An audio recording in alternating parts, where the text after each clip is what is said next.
Hello' বন্ধু বান্ধৱীসকল য়েছ exam ক্ৰেকলৈ আপোনালোকক স্বাগতম জনাইছোঁ।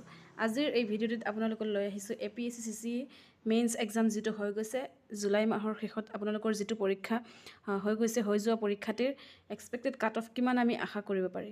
আপোনালোকে যিসকল কেণ্ডিডেটছে এই পৰীক্ষাটো দিছিল নিশ্চয় গম পাইছে যে এইবাৰৰ ভেকেঞ্চি যথেষ্ট কম আছিল, 235 মান ভেকেঞ্চি আছিল আৰু যোৱাবাৰৰ তুলনাত। আৰু এইটো যিটো 24ত হৈছে সেইটো আচলতে 2023 বেটছৰহে হৈছিল পৰীক্ষাটো।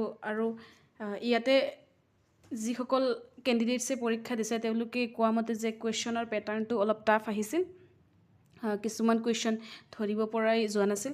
এতিয়া ইয়াতে আমি এইখিনি এক্সপেক্টেড কৰি আছোঁ, এইখিনি ফাইনেল নহয়। আৰু আপোনালোকে নিশ্চয় জানে যে APSCৰ ফালৰ পৰা যিসকল কেণ্ডিডেটে মেইনছ পৰীক্ষাত বহিছে APSCৰ ফালৰ পৰা কোনো ধৰণৰ কাট অফ নিদিয়ে, মেইনছ এক্সামৰ কাট অফ নিদিয়ে বা গম নাপায় কোন কেণ্ডিডেটে কিমান পাইছে সেইটো গম পোৱাটো অলপ অসুবিধা, কাৰণ মেইনছটো ফাইনেল নহয়, সেই হিচাপে আপোনালোকৰ কোনে কিমান পাইছে সেইটো গম পোৱা নাযায়।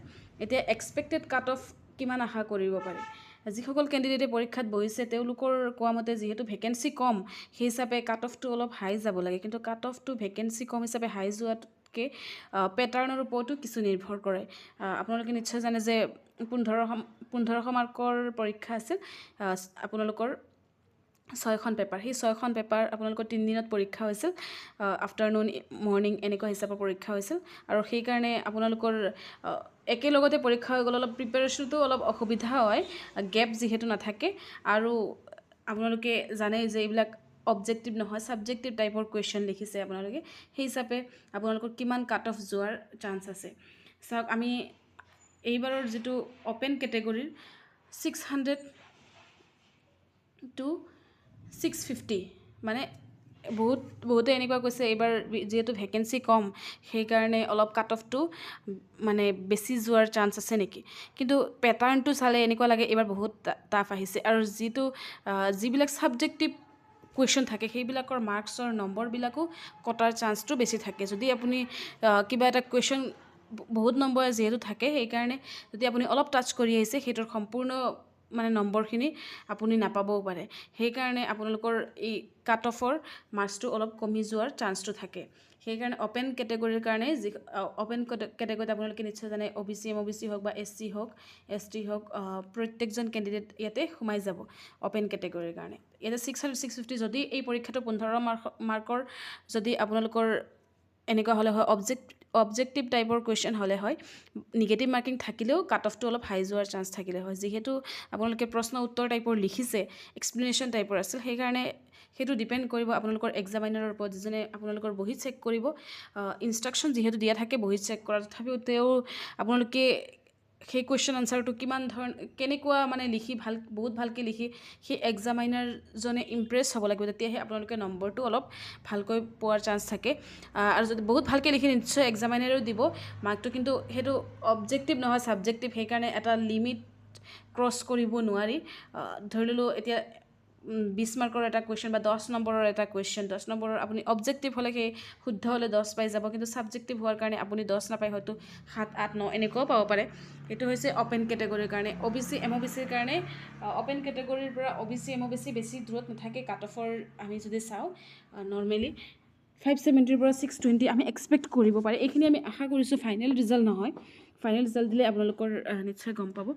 আৰু SCৰ কাৰণে আপোনালোকে 530ৰ পৰা 560লৈকে ভাবিব পাৰে, আৰু ইমানখিনি পালে পোৱাৰ চান্সটো আছে। কাৰণ আপোনালোকে চাওক, এইবাৰৰ যি হিচাপে ভেকেঞ্চি সেই হিচাপে আপোনালোকৰ কেণ্ডিডেট কমো মেইনছত বহিছে। এতিয়া লাষ্ট টাইমৰ চালে 900 ছামথিং ভেকেঞ্চি আছিল, সেই হিচাপে মেইনছতো যথেষ্ট কেণ্ডিডেটে বহিছিল, প্ৰায় 10,000 নিয়েৰলি 10,000 বহিছিল। সেই হিচাপে প্ৰায় 2700-2800 মান কেণ্ডিডেটক উইদিন 3000ত মানে কেণ্ডিডেটক মেইনছ ক্ৰেক কৰিছিল আৰু সেই হিচাপে ইণ্টাৰভিউত মাতিছিল, মানে 1:3 হিচাপে। এইবাৰ কিন্তু আপোনালোকৰ ভেকেঞ্চি কম আৰু পৰীক্ষাত কম ষ্টুডেণ্টো বহিছিল। এতিয়া SCৰ কাৰণে কাট অফটো চাই লওক, 530 560, STPৰ কাৰণে 500 to 540, আৰু ST হিলৰ কাৰণে অলপ কম যায় নৰ্মেলি। সেইটো নৰ্মেলি STPৰ কম্পেৰিজনত ST হিলৰ কাট অফটো অলপ 480ৰ পৰা 510 এক্সপেক্ট কৰা গৈছে, আশা কৰা গৈছে। এতিয়া ইয়াতে এইখিনি বহুত কেণ্ডিডেটে ভাবিব ভেকেঞ্চি কম, কেনেকৈ এইটো কাট অফটো অলপ কম হৈ আছে। কাট অফটো কম হোৱাৰ প্ৰথম কাৰণটো হৈছে ছাবজেক্টিভ কুৱেশ্যন, ছেকেণ্ডটো হৈছে পেটাৰ্ণটো ইজি নাছিল, কিন্তু বহুত কেণ্ডিডেটে কোৱা মতে পেটাৰ্ণটো ইজি নাছিল, অলপ টাফ আছিল। আৰু কেণ্ডিডেটৰ সংখ্যা কিন্তু এইটোৰ ওপৰতো ডিপেণ্ড কৰে। এতিয়া প্ৰিলিমছত অলৰেডি এবাৰ বাছনি কৰি লৈছে যে কোনসকল কেণ্ডিডেটে মেইনছলৈ যাব পাৰিব, সেইটো হোৱাৰ কাৰণে সুবিধাটো হৈছে।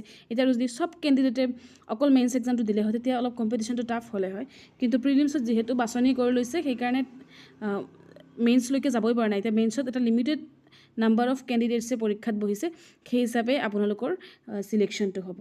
আপোনালোকে এইখিনি কাট অফ আপোনালোকে এক্সপেক্ট কৰিব পাৰে, কিন্তু ফাইনেল কাট অফটো আপোনালোকে ৰিজাল্ট পালে নিশ্চয় গম পাব। কিন্তু এইখিনিৰ ভিতৰত যদি আছে, অলপ আশে পাশে আছে, আপোনালোকে অলপ ছেফ জোনত আছে বুলি নিজক ভাবি ল'ব পাৰে। যদি আপোনালোকৰ ভিডিঅ'টি ভাল লাগিছে তেতিয়াহ'লে লাইক, শ্বেয়াৰ আৰু ছাবস্ক্ৰাইব কৰিব নাপাহৰিব। ধন্যবাদ।